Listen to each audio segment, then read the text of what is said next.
Yeah. Yeah.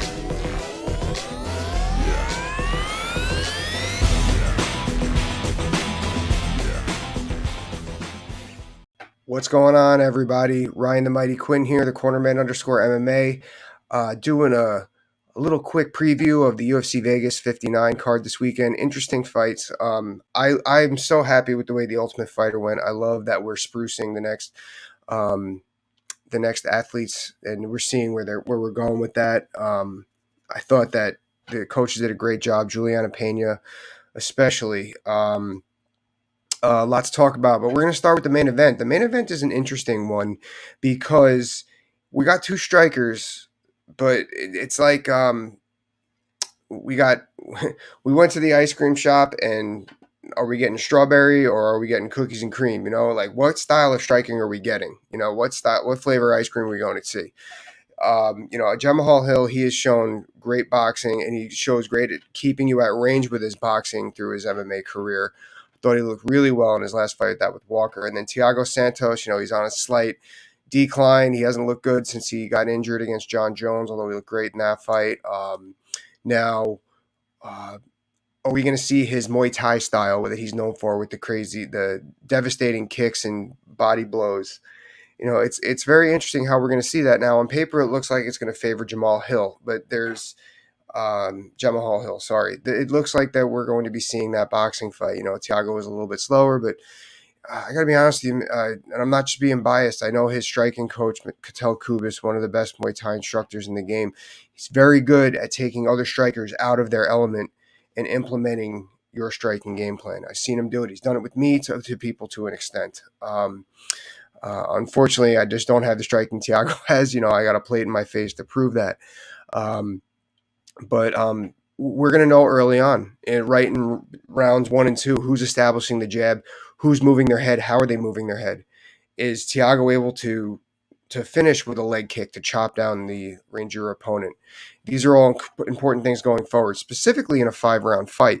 And if you could beat him up for 3 minutes, you might even be able to get a finish in the 5th round. But he's going to have to chop him down. Obviously, we know for his devastating blows that take people out early, you're going to have to see Thiago chop him down and try to get a later round finish, or just keep rallying up points to see the judges give him the nod at the end.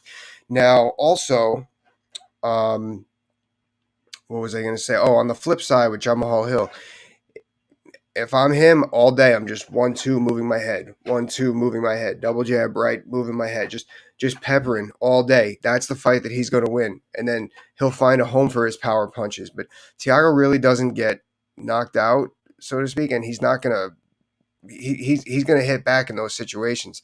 So if you're going to try to get ugly, not try to get ugly, but if you're going to try and really finish him straight up, you might put yourself in danger there.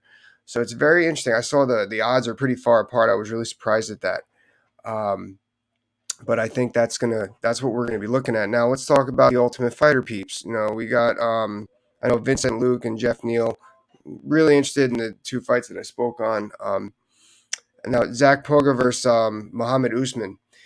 I think that Usman, he looked undervalued, so to speak, in the Ultimate Fighter. I really believe that. I think that he looked really reserved. I think that he's got a lot more to work with. Obviously, he's got great coaching. His brother's pound for pound one of the best fighters in the world, on the way to being one of the best fighters to ever live.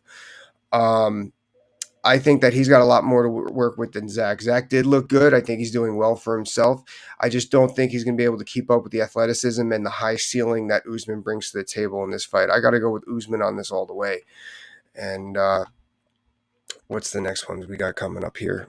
Oh, yeah, Brogan, Walker, Sanchez versus Juliana Miller. I really like this fight. I think we're going to see a lot of this on the ground. I really don't have a pick for this fight. Both women are tough. I'm really looking forward to seeing who comes out on top.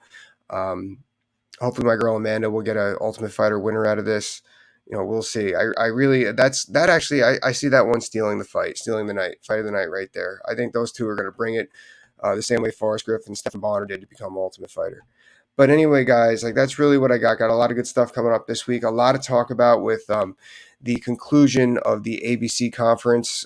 There's going to be a lot of stuff added. As I mentioned, I spoke with Mike Mazzulli. There's going to be a fighter representing the athletes on the committee. He's just going to figure out how that goes. But Yeah, guys, let me know. This was good stuff. Looking forward to Saturday. Bye bye.